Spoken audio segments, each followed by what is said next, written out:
Hello, welcome to the first episode of the MeteoPodcast, so podcasts about meteorology and topics related to it. Today we're gonna discuss a topic that is somehow important. It's not the most important topic in meteorology, but it's quite important, especially with a lot of things that are covered in media about strong winds, sometimes very strong winds that cause a lot of damage. And the problem is, often people don't know really much about the winds. They are talking about things like hurricane, tornadoes, usually even if they don't know what it means at all. For example, when a strong gust of wind hits your house, 99% it has nothing to do with hurricanes, tropical cyclones, but people like to throw this kind of words because they sound dangerous. They draw attention to what they're saying, especially in media, etc. It's changing in last years. For example, words like microburst are used much often than before, but it's still quite important to mention that it's important to know how to distinguish different kinds of dangerous winds. First of all, let's say why it's so important and why winds are need to be distinguished and classified in a complex way. Because, for example, if we have hail, it is also a dangerous phenomena. It can cause a lot of damage, sometimes even more than wind.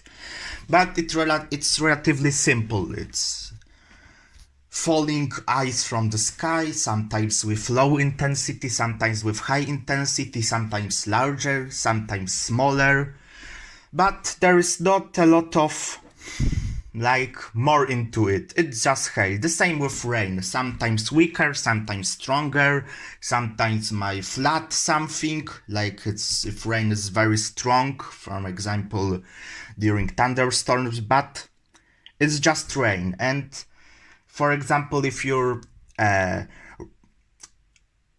journalist and you're writing an article, you can just type it was rain, strong rain that caused some damage, or hail. But when it comes to wind is relatively simple. All the wind means is horizontal movement of the air. So imagine you're standing in the outside and you feel the wind that is coming.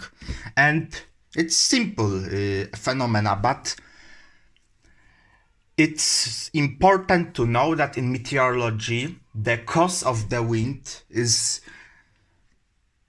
important to distinguish. Like, for example, we have local winds like sea breeze and large-scale circulations, air mass advection. So when a large air mass, so a large volume of air that has a certain characteristic, like it's dusty or clean or somehow polluted in other way, or maybe it's humid or it's dry, and this air mass, for example, moves, it also causes wind. And we say that, for example, a polar maritime air mass is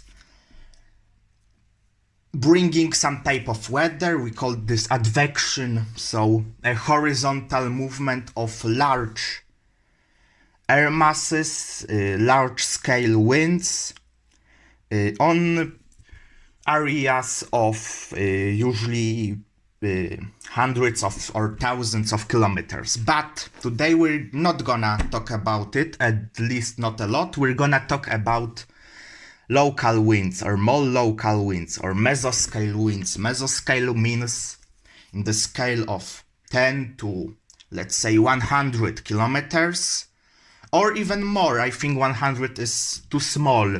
Larger phenomena can also be classified as mesoscale, like supercells, groups of supercells, so very strong thunderstorms that can generate tornadoes.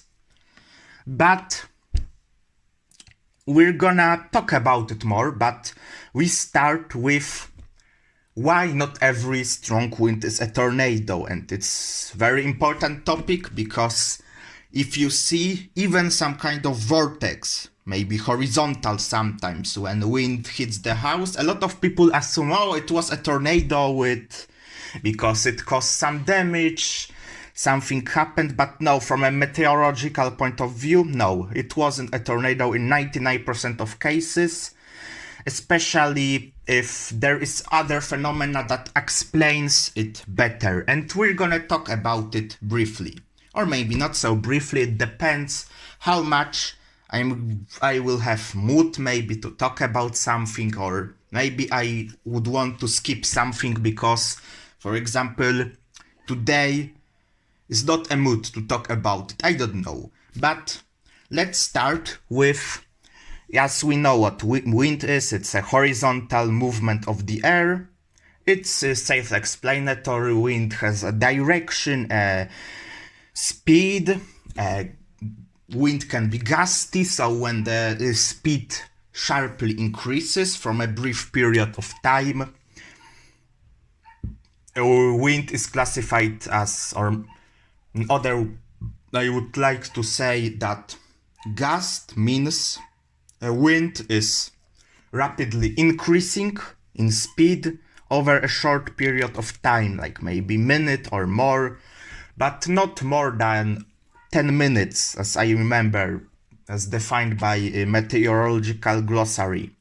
So, we're gonna start by saying about something called downburst, and it is a thing that explains 99% of cases of suspected tornadoes and other some kind of mysterious damage that occurred out of nowhere, or some other scary strong winds. Downburst is when rain falling evaporates, because it's a rain, it's a water, it can evaporate even if the temperature is not the boiling temperature. So when the water boils, it can still evaporate. We see it every day. We leave wet clothes on some type of dryer or inside a dryer, and suddenly they are not wet, they are dry. So the water went somewhere. It's not magic, it's evaporation. Evaporation occurs pretty much at every temperature. It depends on condition, how much humidity is in the air and how much humidity can the air receive at any given moment. But it's a different topic. Basically, if something evaporates, it takes away heat. Evaporation requires heat. And we experience it, for example, as we're sweating. Our heat is absorbed from our skin, so we feel better, we feel cooler, and the heat is used for the process of evaporation on the molecular level. And the same applies for rain. When it passes through a dry layer of air, it also evaporates. And what happens when it evaporates? Yes, the air cools the same way as our skin cools, where we're sweating and the sweat evaporates. The same happens. But if you know physics, you know that when air gets cooler, it gets denser, it gets heavier by certain volume, so it gets denser. And what does it mean? Imagine a hot air balloon. In a hot air balloon, it's hot inside, basically. The name comes from it and it's obvious, but it's hot inside the balloon. And what it means is the air gets lighter. I lost the word now, but so basically by the same volume we have less mass in a hot air. The hot air is less dense and it causes it to rise.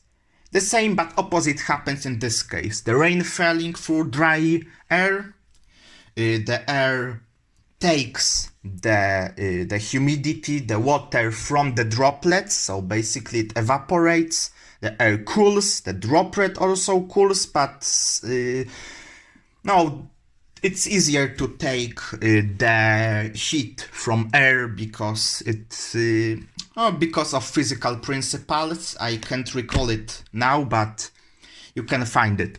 And this dense cold air falls. And what happens when it falls? It hits Earth. And when it hits Earth, it goes sideways. It's pretty simple. It cannot go deeper unless it's some kind of a cave, but we're not talking about it. And it spreads. And what happens as it spreads? Yes, horizontal movement of air. So wind. And it is called a downburst or a microburst. Microburst is when a downburst is very small, like 4 kilometers in diameter or even smaller. And microbursts are commonly referred in case when we're talking about aviation, because it's important topic. When you're landing on departing and you suddenly encounter a microburst, it can end very bad, like you can crash, for example. But we're not talking about aviation, we're talking about microburst in a meteorological phenomena. And it's basically, you can imagine it as it's raining and suddenly blast of strong winds, very strong. It can be scary, it can cause some people to think that they experience a tornado or hurricane or a lot of different non-professional terms used in that case, but it's usually a microburst on a downburst when it is larger.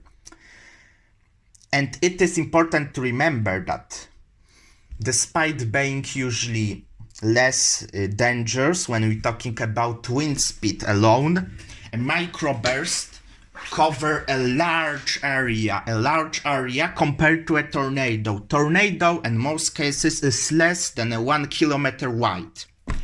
There was some record of tornadoes like 4 kilometers or something, but you need to know these are isolated cases. Tornadoes are very local, even more local than microbursts, which are in itself micro, so rather small.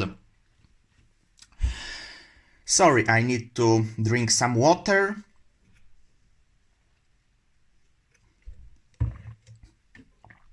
I'm back.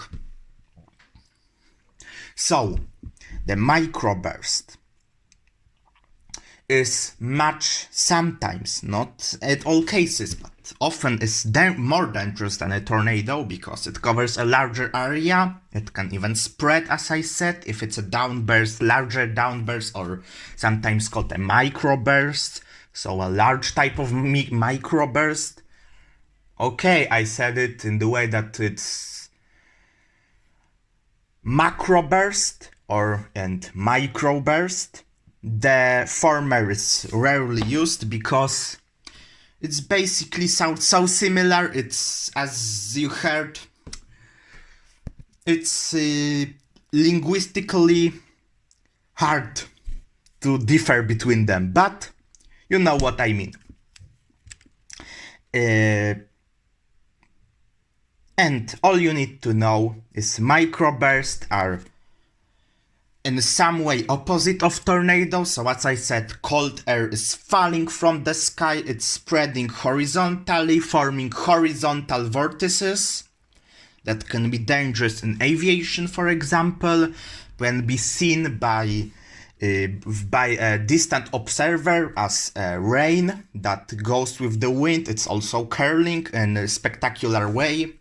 And it sometimes, especially if it covers large area, overall it can be even dangerous than tornado.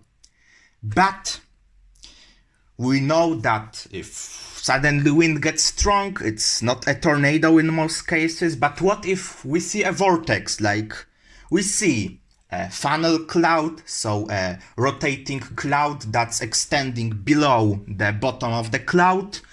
So we see something that looks like a tornado, yeah? It's a tornado, we're happy, we see this phenomenon, maybe opposite, we're scared, something terrible will definitely happen, because it's obviously a tornado. No, it's not obviously a tornado, it can be landspot.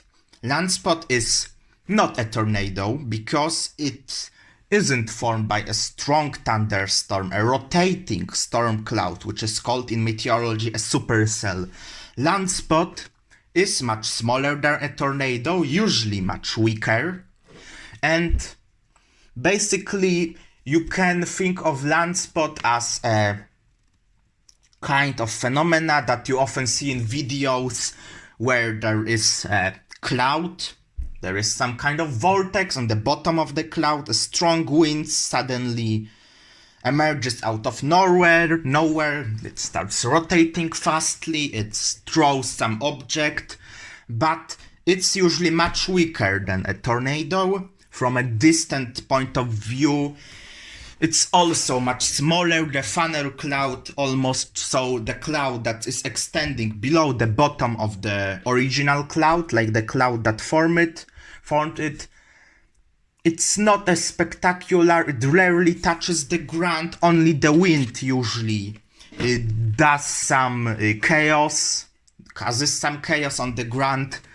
The whole structure is usually much less spectacular, and the way, as I said, if we see the vortex, it usually is this, because they are much more common than typical tornadoes. They form even absence of thunderstorm. We can have cloud that looks like, hey, it's fair weather, and suddenly it drops this kind of cloud, but it doesn't mean we live in a constant danger, like every cloud can suddenly drop something like this on us, because not only not every cloud can do it, but also they are usually, as I said, much weaker than a tornado. It rarely causes some catastrophic damage, unless you call a flying trampoline a catastrophic damage, but it depends usually. And there is a close cousin of landspot, and you can already see where is it going. So a water spot. Landspot is on land, water spot is on water. It's pretty easy, pretty clever named. And water spots are also not a tornado. They usually come with a much smaller cloud that formed them. They usually also not as strong. They rarely make a landfall, so they rarely come over land. And all you need to know is that if you see them, you shouldn't be driving your boat or sailing your boat towards it. But it's pretty obvious to know, like, unless you're an adrenaline junkie and you want to experience some unhealthy dose of strong emotions, you will be safe, basically, in most cases. But obviously, I'm not saying to ignore this type of weather phenomena. They can still be dangerous, but there is no need to panic. It's not a tornado, it's all I can say.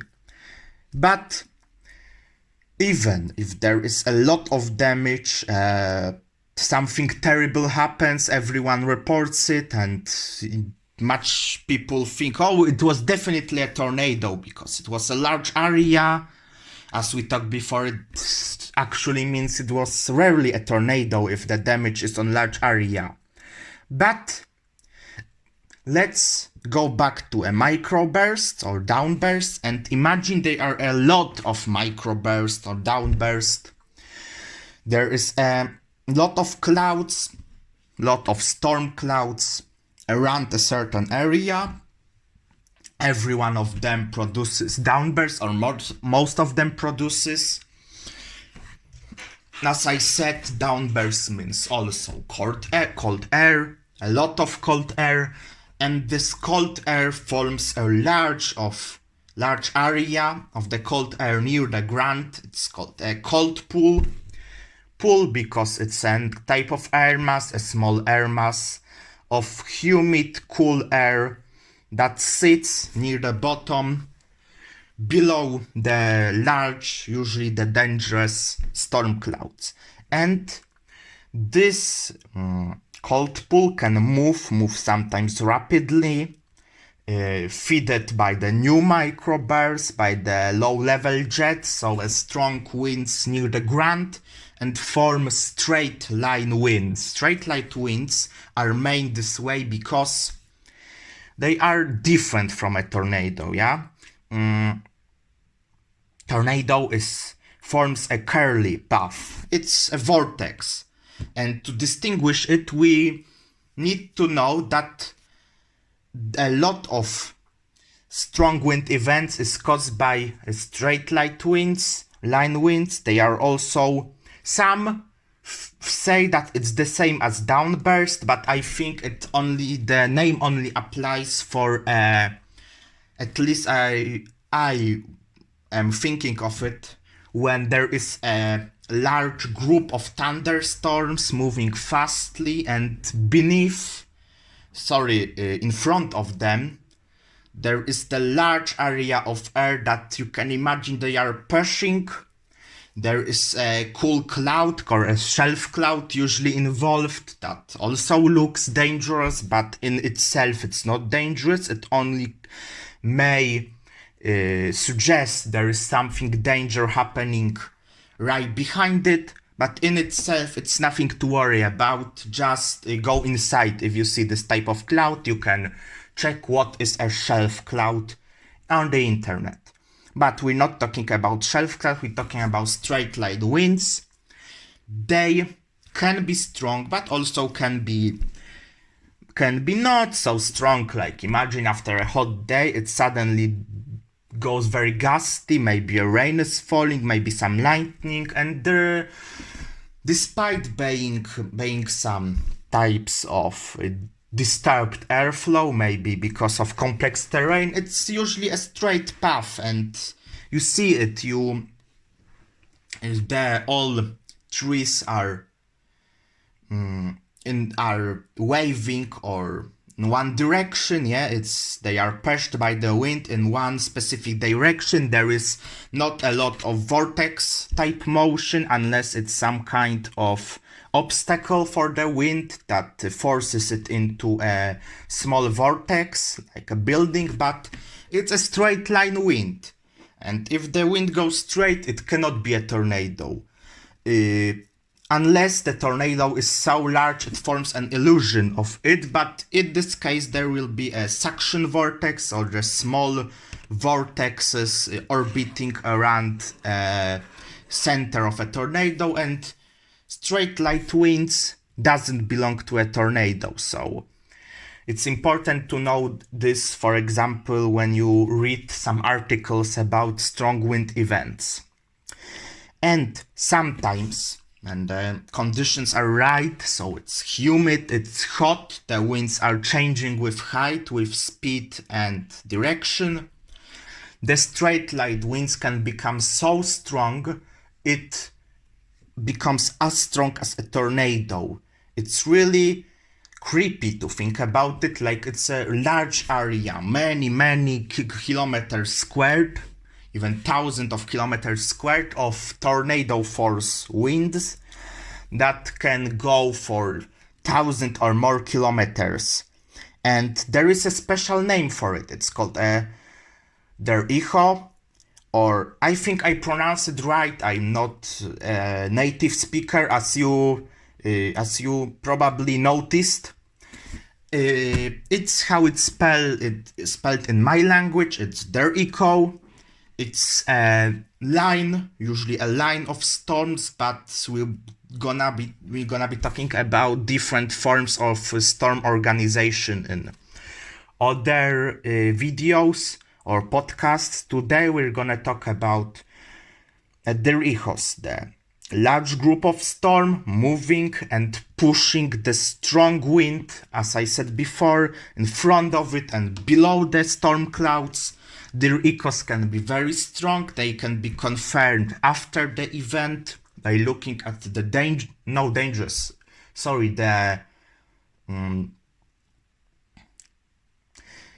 the things that were damaged by the strong winds. You can look at it and you can say, wow, it was at their echo because there was at least 3 places where there was a tornado strong wind or moderate tornado strong wind. You can look at a Fujita scale or at their echo, you will know more. But let's just say it's a large group of storm that has a tornado force wind, but they are all straight line winds. They are moving in a straight line. They are not curling in any way, unless, as I said before, it meets some obstacle, but it's different from a tornado. And now we're coming to the best and the most interesting probably of all this and what you were all waiting. So I will swallow some water to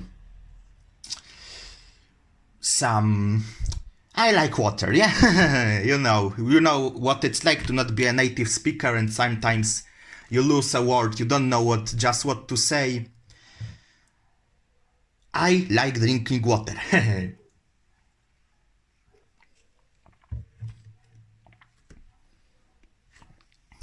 I'm back. So, this time we will talk about real tornadoes. Not the things that media say are tornadoes, not the things that people say when they're talking, oh, a tornado happened. No, real tornadoes. The one that you see on the storm chasing videos. The scary, for some beautiful, for some terrifying. And a tornado differs from all previous types of wind in a few ways. Basically, it's always a vortex, a vertical vortex, so not a horizontal. It's not like a rolling wind. It's a vertical vortex, but land spots and water spots are also vortexes. So how is it differ? Well, a tornado is much stronger usually, but most importantly, it doesn't evolve from a typical storm cloud. It evolves from a cloud called a supercell. A supercell is a stronger, like enchanted, like premium type storm cloud.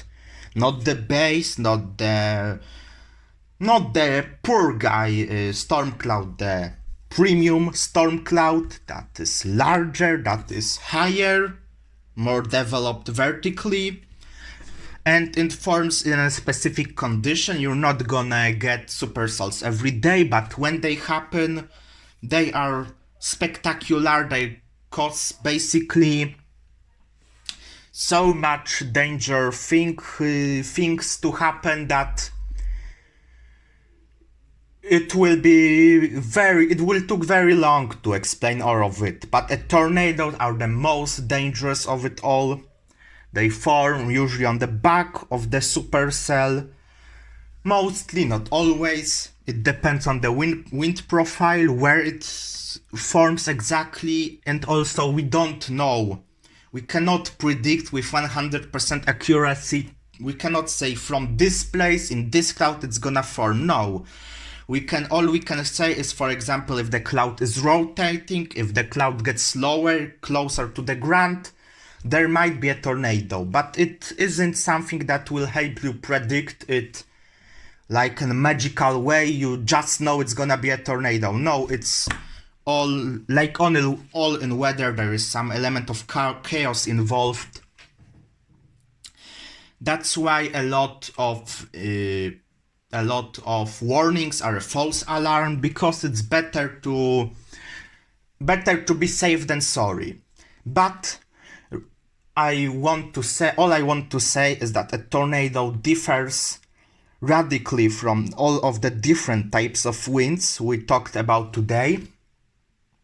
Tornadoes form from this cloud, the supercell clouds, when air is rising rapidly, the pressure falls, the air got sucked in, and it forms a vortex. We're not gonna talk about much about how it's exactly happening, but all you need to know is when you see a large funnel cloud that is rotating and beneath it you see dust being lifted, it's 99% of cases a tornado. It's much wider usually than land spots, water spots, this type of things.